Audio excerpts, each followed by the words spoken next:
How to create American Express account or sign up for Amex. I'm going to show you how you can create American Express online account step by step. To get started, open your browser and go to the American Express website. Once the website loads, click the login button in the top right corner of the screen. On the login page, you will see an option to create a new online account. Click create new online account to continue. Next, you will be asked to provide information related to your American Express account.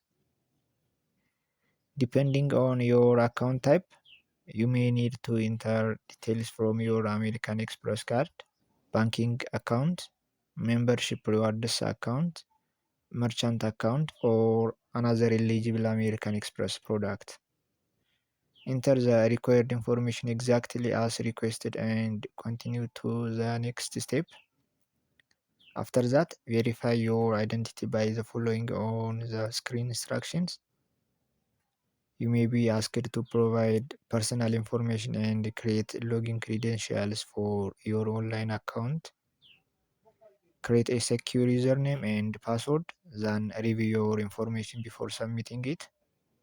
Once your details have been verified, your American Express online account will be created successfully.